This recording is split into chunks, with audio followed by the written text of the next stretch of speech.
welcome you to the 6th chapter of Vistas, On the Face of It by Susan Hill.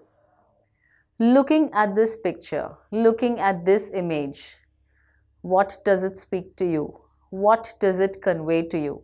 What does this title convey to you? I give you 5 seconds to think of it. Think of it. What do you think this chapter, brings to you? I think you have guessed it right, but yes, here I shall unveil it before you. And before we move further, let's know a little about Susan Hill. Susan Elizabeth Hill, CBE, the Commander of the Most Excellent Order of the British Empire, is an English novelist, children's writer, and playwright. Her novels are written in a descriptive Gothic style. Gothic style is something to do with the medieval style, or the horror and the mystery of the fiction they used to depict in around 18th and 19th centuries. So this is how they used to depict all the horror. Now that's called the Gothic style. In 2012, she received the Commander of the Most Excellent Order of the British Empire from Queen Elizabeth II. Wow, that's not really far. It's 2012. It was just around 8 to 9 years back. Well, now this beautiful story that she has written, she has authored, is a very emotional thing. At the same time, it is inspiring, it is motivating. And of course, by the end of the chapter, you shall know exactly what it is going to convey to you.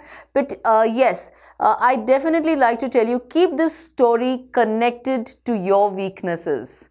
Yes, keep it connected and just think on those grounds. When we complete the chapter, we shall talk about the same. But yes, while we are reading this story, please, just keep your weaknesses in your mind and then see what happens. So, let's move on to the plot of the story.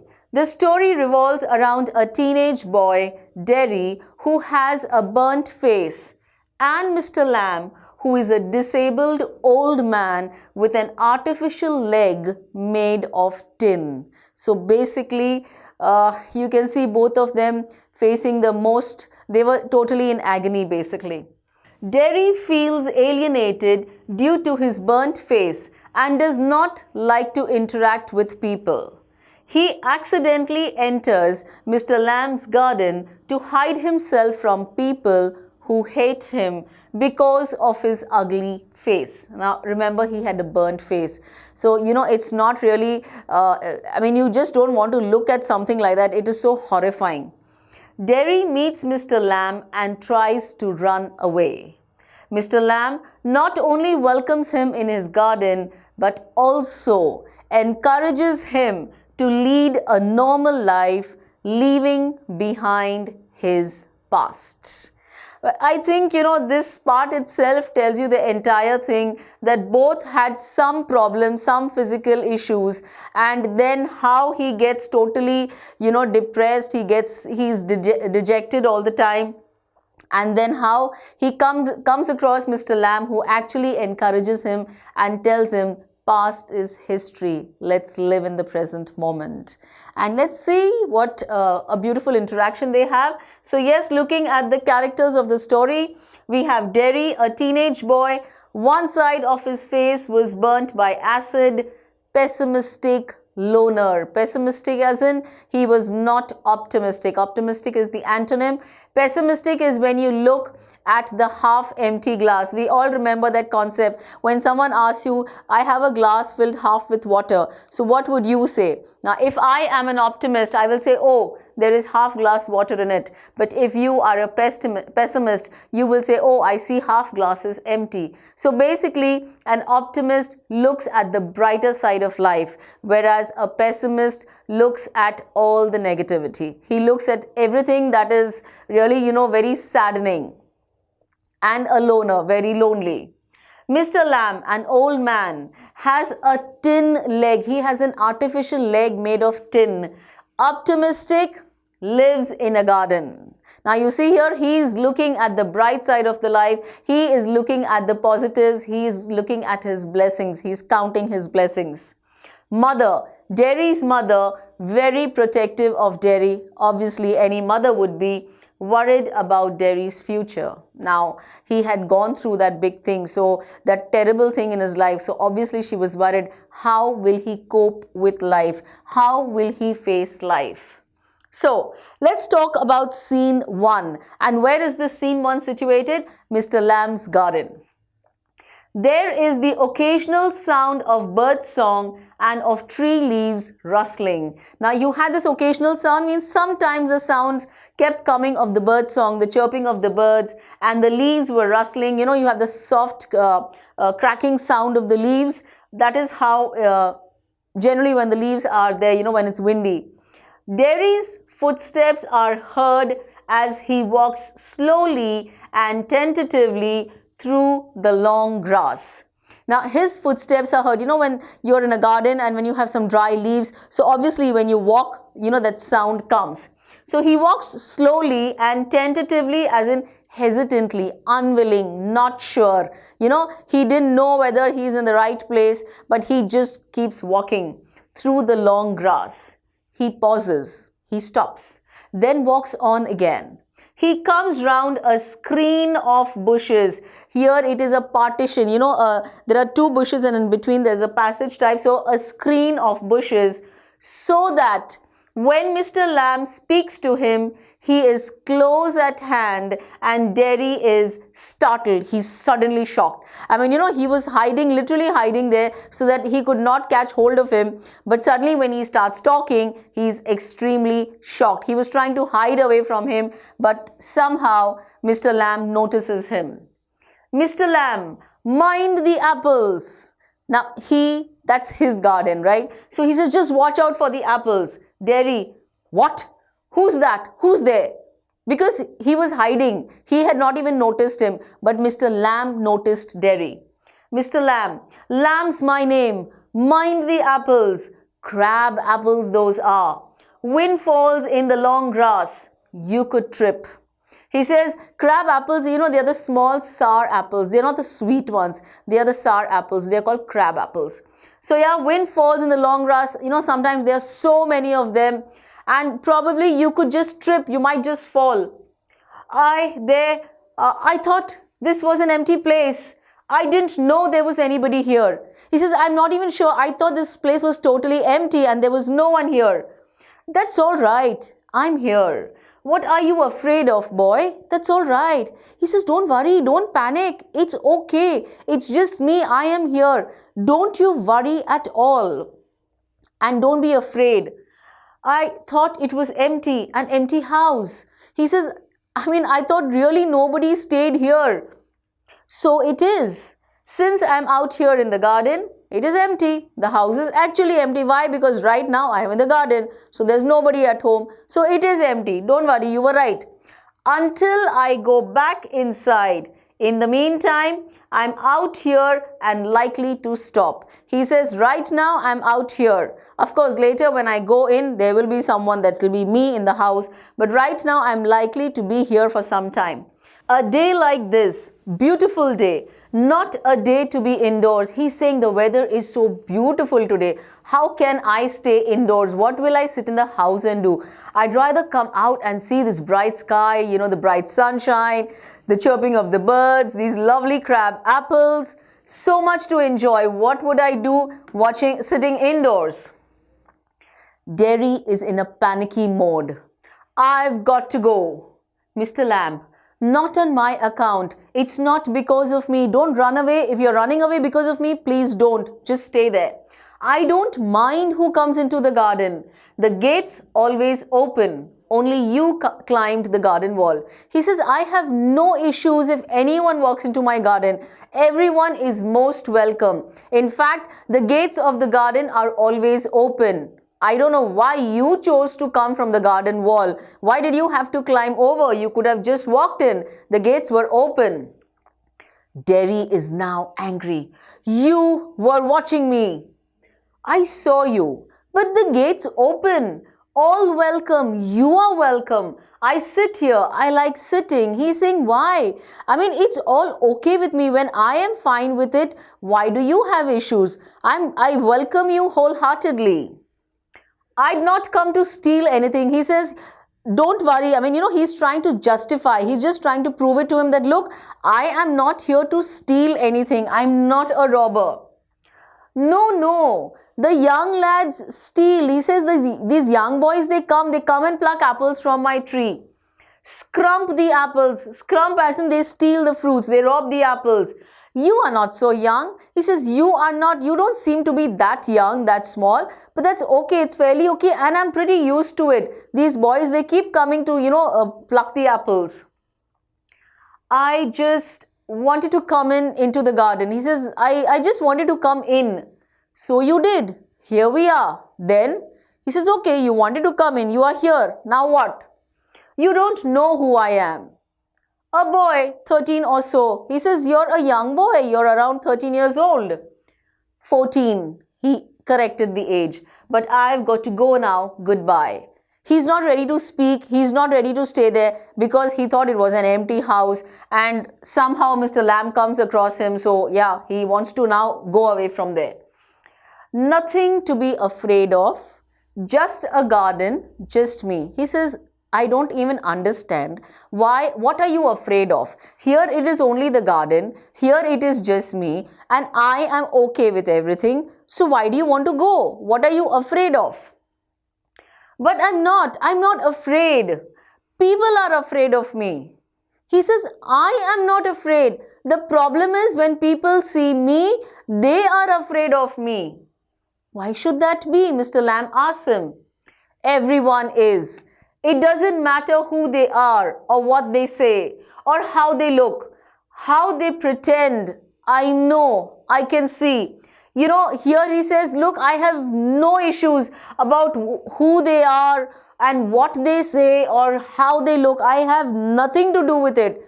The problem, the thing that irritates me is how they pretend. And I know they are pretending. I can actually see it.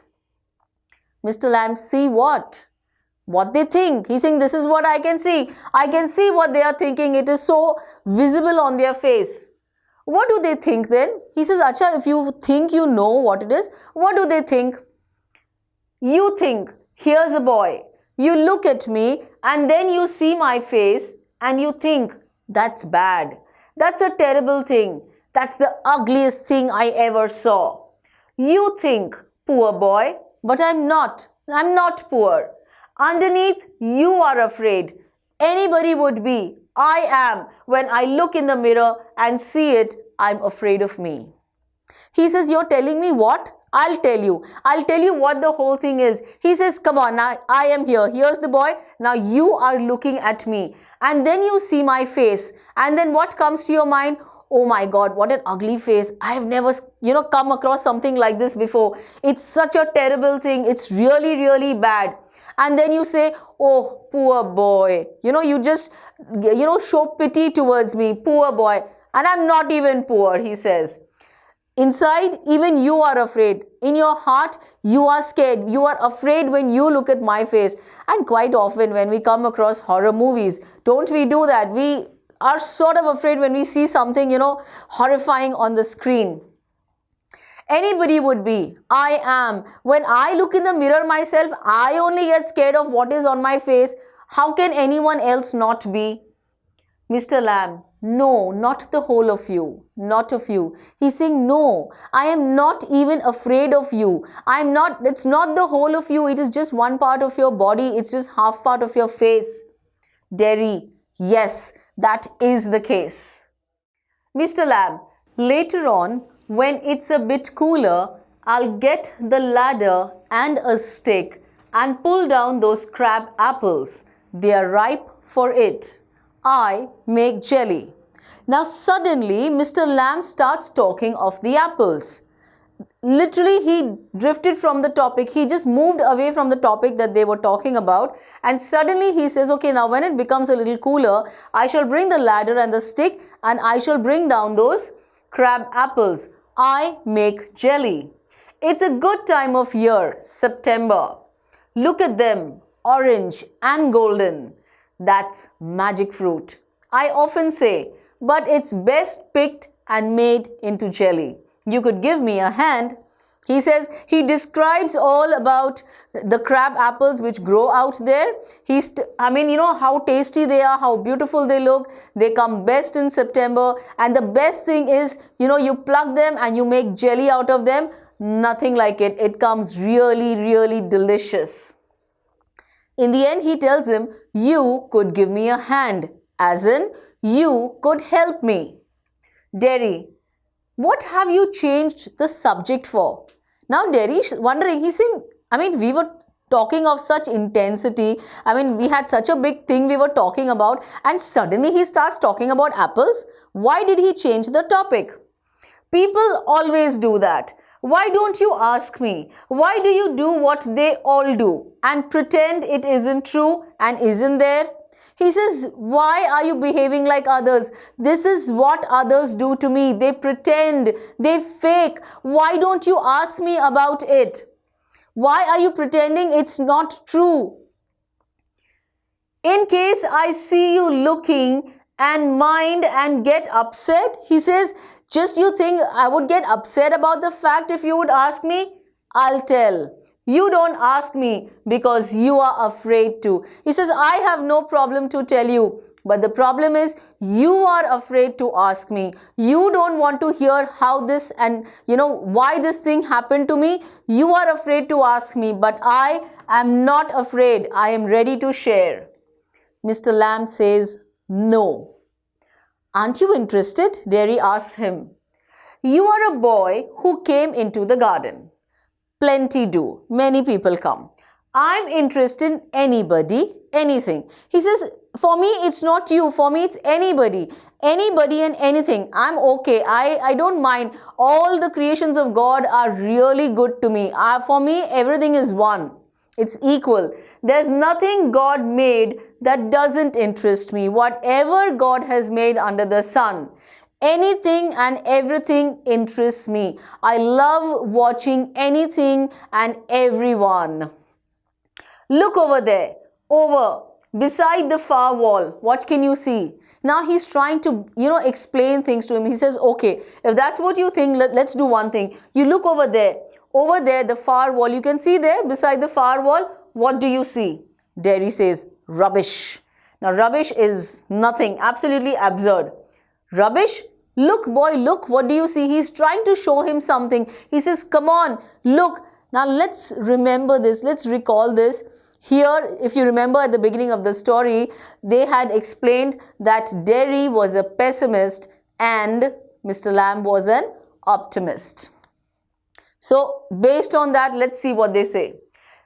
Derry, just grass and stuff, weeds. He says, all that I can see is grass, stuff, all weeds.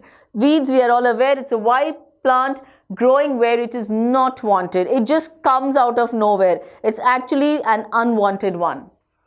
So, he says, I can see only those, Mr. Lamb. Some call them weeds. If you like, then a weed garden. That, he says, see, some call it weeds. But now if I look at all the things around me, all those plants, they've surrounded the wall, I can call it a weed garden.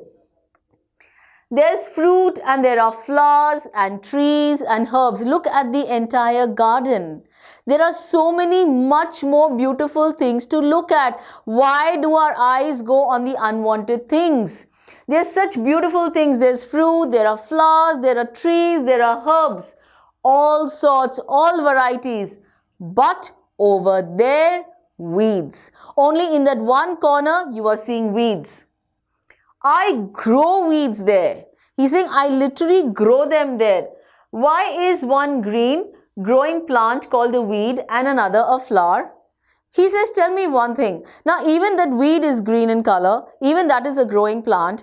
Now, why one is called a weed? Why is that unwanted? And the other is called a flower? Why is that so?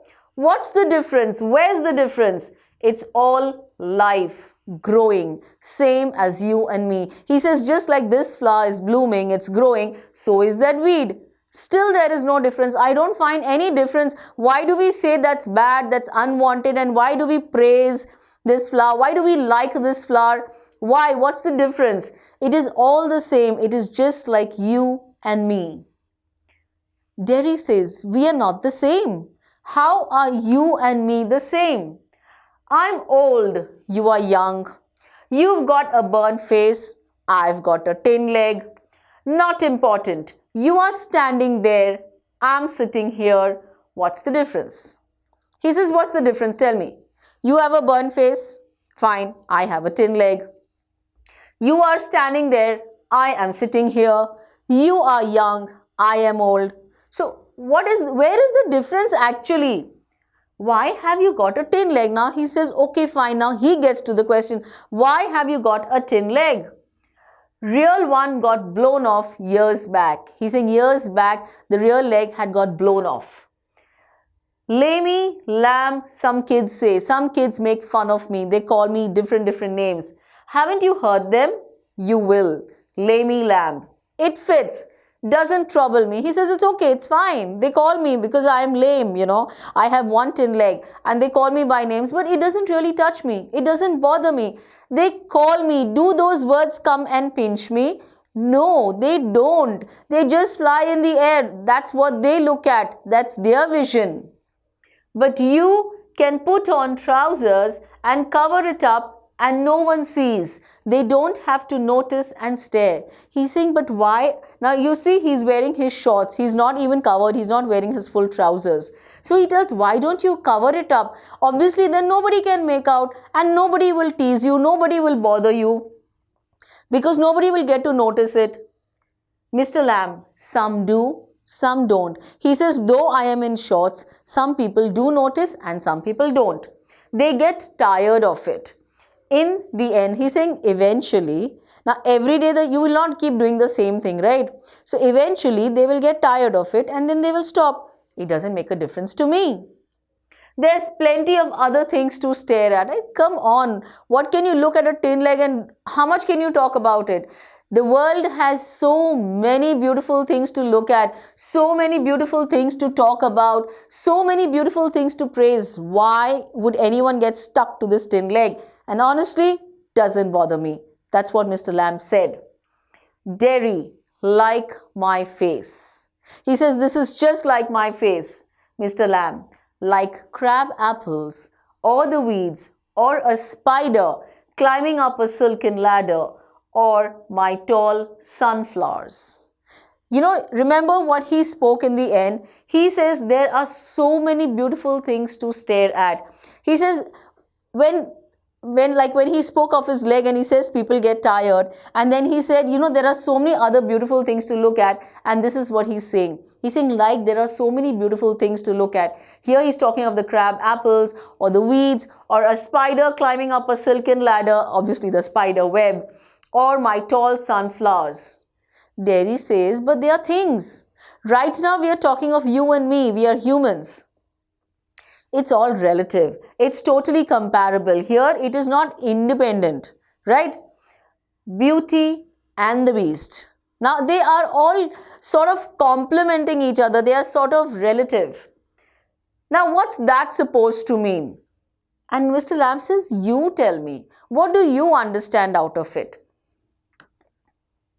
Dairy. You needn't think they haven't all told me that fairy story before. He's saying, don't think that I'm not aware of these fairy stories.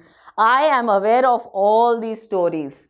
It's not what you look like. It's what you are inside. He says, something, every time it is not about the physical beauty. It's not that because you look beautiful, you are beautiful. You are good. It's only when you are beautiful from your heart, when you are good from your heart, you are actually beautiful. And that beauty remains forever. The physical beauty gradually with age might keep going. It will reduce with age. Obviously, changes will come in the body. But if your heart is made of gold, it will shine forever. So this is how he explains it. Handsome is as handsome does. What he does, what good he does actually makes him handsome. Beauty loved the monstrous beast for himself, and when she kissed him, he changed into a handsome prince. Now here monstrous, when it is an ugly looking creature, right? Monsters. Now, Beauty loved, here they said, you remember the story of Beauty and the Beast? You know, she loved the monster, she kissed him, and that is the time he changed very suddenly into a handsome prince. Only he wouldn't. He'd have stayed a monstrous beast. I won't change. He says maybe if she wouldn't have kissed him, he would have continued to remain as he was. But the thing is, I won't change. I am not that handsome prince which is hidden inside. I am what I am. In that way, no, you won't. He says, of course. Now, because he changed into a handsome prince, it's not that you will. I understand. It won't be possible for you. And Derry says, no one will kiss me ever. Only my mother. She kisses me on the other side of my face, and I don't like my mother to kiss me. She does it because she has to. He says, will anyone ever want to kiss me? Come on now, he's a growing up child, right? He's 13 plus, he's 14 here. So he says, nobody will ever even want to look at my face. Forget kissing me. Only my mother, and she kisses me on the other side of the face, which is okay. This side, because it is burnt, obviously she will not come there, but she kisses me. Why? And I don't like it for the reason because this she has to. She doesn't, maybe she really doesn't want to, but she has to. Why should I like that? I don't care if anybody ever kisses me. He says it's fine. I don't really care about it. But do you care if you never kiss them? He says, what about you? Would you care if you never kiss them back? What? Girls, pretty girls, long hair and large eyes, people you love. He's saying, wouldn't that bother you? Wouldn't you want to kiss pretty girls? Who'd let me? Not one. He says, obviously, now, they're getting into that conversation where it's all about youth, it's all about the young age. So he says, who would let me? Not anyone would let me kiss her. Who can tell? He says, you never know. Derry, I won't ever look different. He says, I am going to look like I am right now. When I'm as old as you, I'll look the same. I'll still only have half a face. He says, even as I grow old, I'll become as old as you. I'll grow up, but still I will have half a face. Mr. Lamb, of course you will. It cannot change, but the world won't. The world's got a whole face and the world's there to be looked at. He says, maybe your face is half, but your half face can see the whole world. Don't look at something which is not there. Look at something which exists. Look at the brighter side. Look at the positive things. Count your blessings.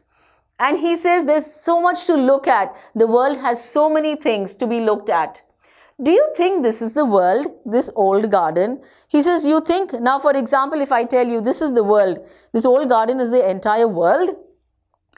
When I'm here, yes, this means the world to me. This means everything to me. When I am right here in the garden, yes, it's all about my garden. It's all about my world. Not the only one, but the world as much as anywhere. He says maybe it's not the only thing, but yes, as much as anywhere. This definitely means to me a lot. Then Derry suddenly asks him, does your leg hurt you? Tin doesn't hurt, boy. He's saying tin is something which doesn't hurt you. So it's okay, doesn't.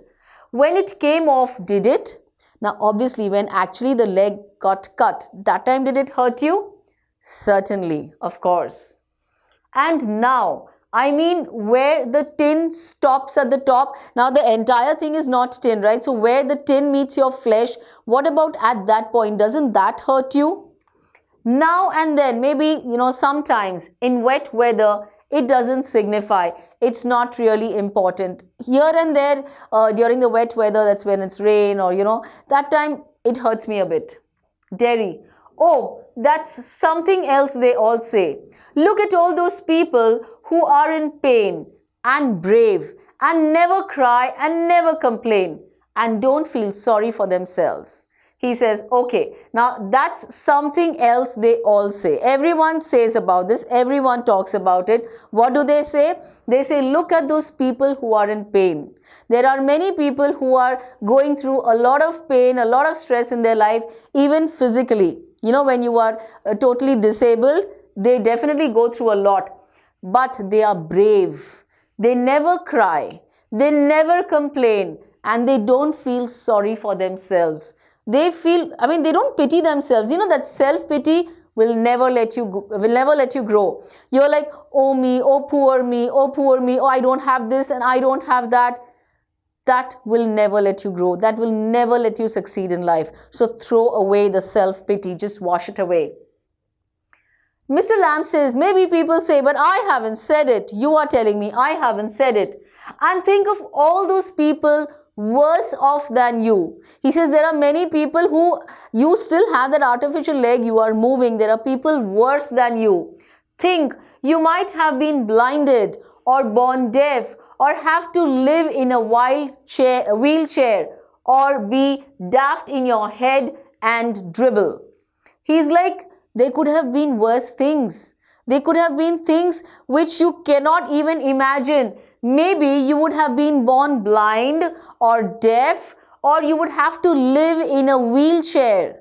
You cannot even move, you cannot get up, you're totally there on the wheelchair, or be daft in your head, foolish, you know, when you have mental disability, and dribble. You allow saliva to, you know, come out from one's mouth. They keep having that saliva. Those people dribble. So imagine it, things could have been worse. You only have right now a tin leg, yet you're moving, you're blessed. But think about those people. They have worse cases than you.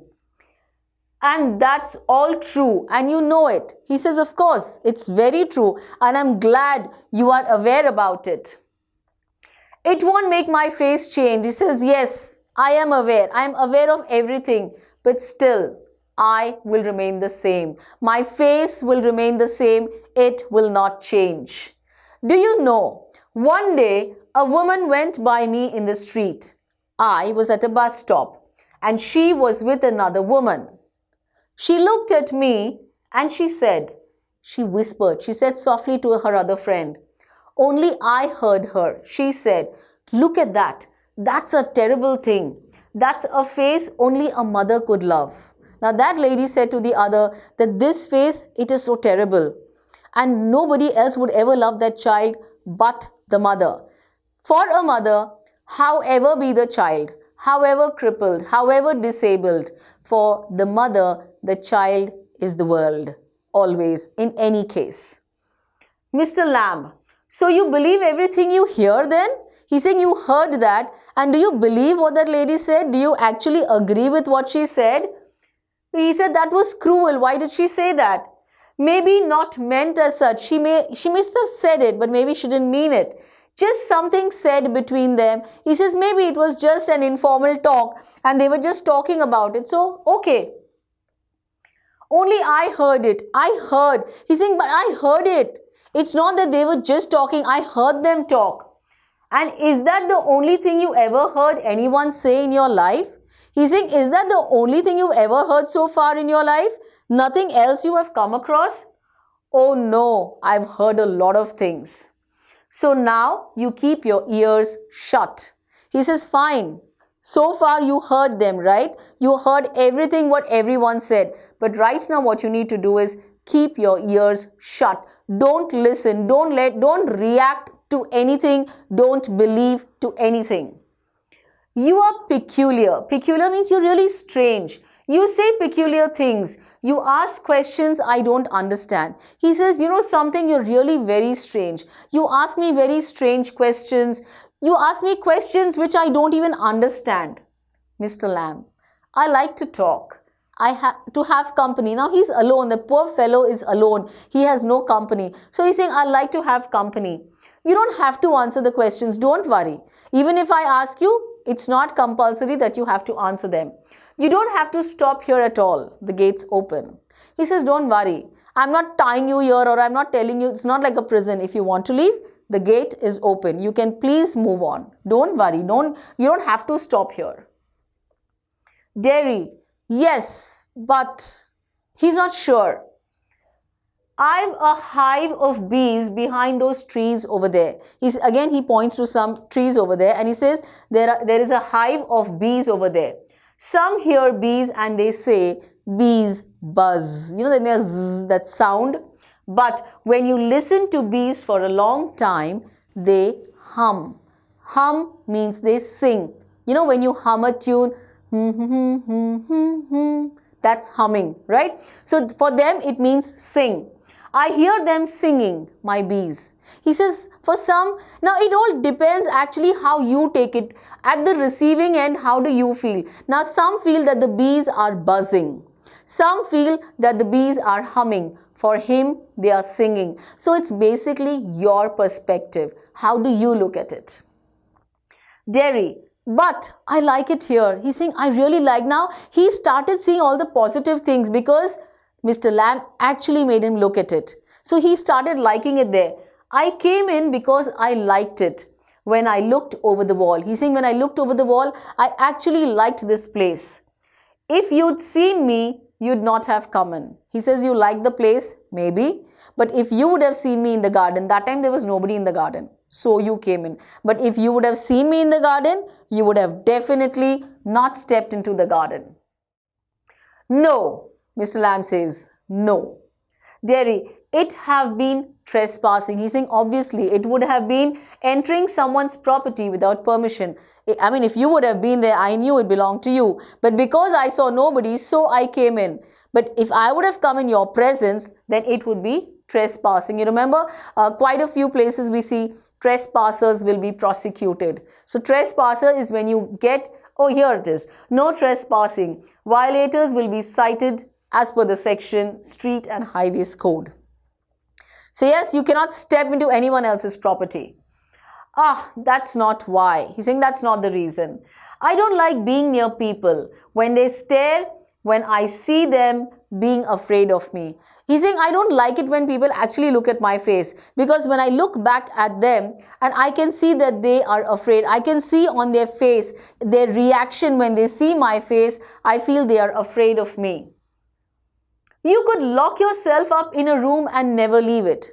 Now he's trying to really, make him change his, thought process.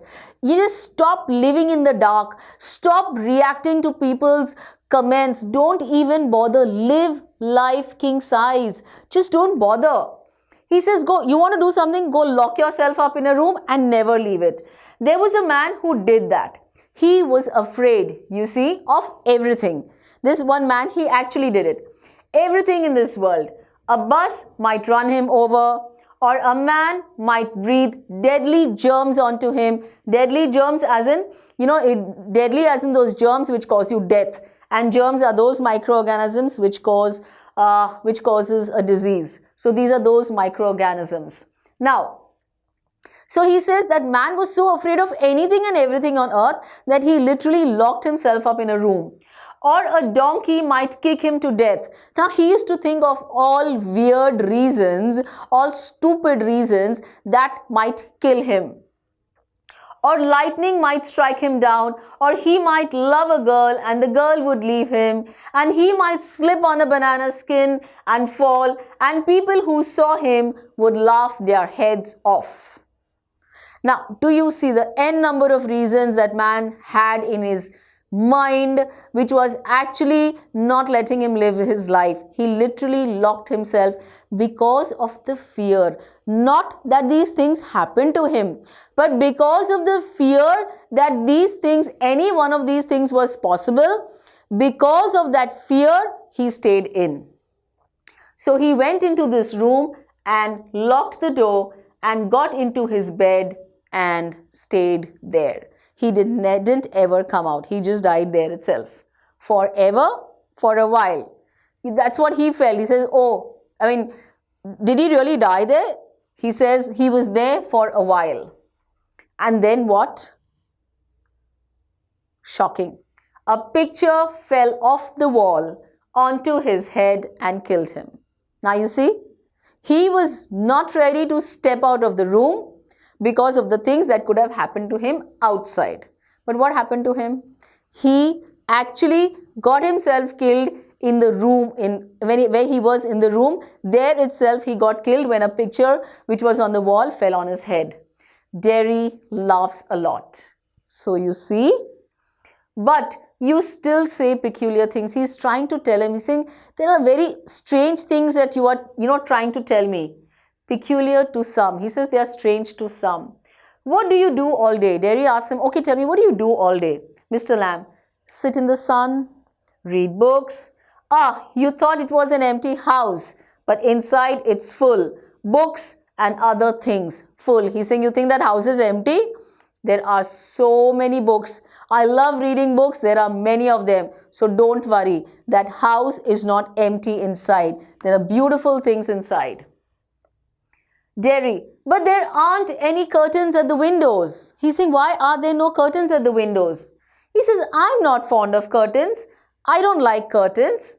Shutting things down, shutting things in. You have to shut things out. You shut things in for what? I like the light and the darkness and the windows open to hear the wind. He says, I like them both. If I draw the curtain, there will be no sunlight. And when the sun goes away, when the sun sets, you want me to open the curtain and see the darkness? But I like both anyways.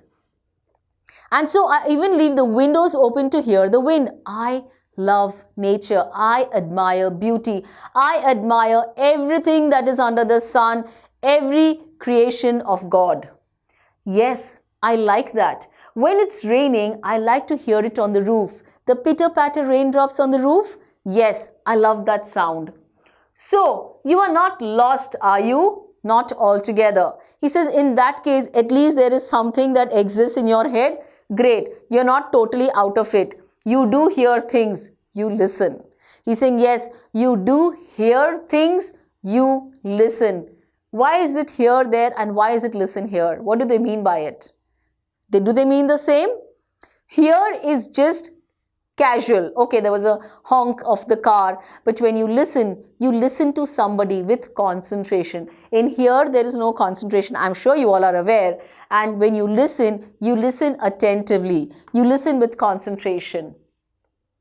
They talk about me downstairs when I'm not there. He's saying everyone talks about me. They talk behind my back.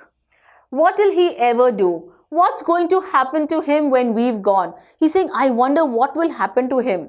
However will he get on in this world? How will he really survive in this world? Looking like that, with that on his face. That's what they say. He's saying everyone keeps coming up with the same question. Everyone is worried, how will I survive in this world? How will I ever keep moving with this face? Lord, boy, you've got 2 arms. You've got 2 legs, eyes and ears. You've got a tongue and a brain. You don't have half a face, but you have so many more. You have all your other organs of the body intact. They are absolutely okay. You'll get on the way you want, like all the rest. He's saying just like everyone is getting to their destination, everyone is achieving their goals, even you can do it. And if you chose and set your mind to it, you could get on better than all the rest. He's saying if you actually focus, if you actually concentrate, you can do way better than the others. He is motivating him. Derry says, how? Some way as I do, the same way as I do. He's saying just like I do, just like I am an optimist. I look at the good things. Do that. Start looking at the positives. Do you have any friends? Derry asks him. He says, I have hundreds of them. But you live by yourself in that house. It's a big house too. He says, though you have 100 friends, though you have so many friends, yet you are living alone in that house. That house is such a big one, but you are alone there. Friends everywhere. People come in. Everybody knows me. The gates always open. They come and they sit here and in front of the fire in winter. Kids come for the apples and the pears and for toffee. Now toffee, of course, you know, the little chocolate, a firm sweet which softens. We all know what toffees are, nice and chewy. I make toffee with honey. Anybody comes, So have you. He says, who says I'm alone? Who says I live alone in that house? People come in whenever they want. When they feel cold, they come for the fire. They come and they sit in the garden. The boys, they come for the apples and the pears. The kids also come to take toffees because I make toffees with honey. So there are so many things happening in my life. It's not a full stop. It has to be a comma and you have to move on. But I am not a friend. He says everyone is your friend, but I am not a friend. And what Mr. Lamb reacts to this statement of, Derry will really shock you. Let's know it in part 2 of the story.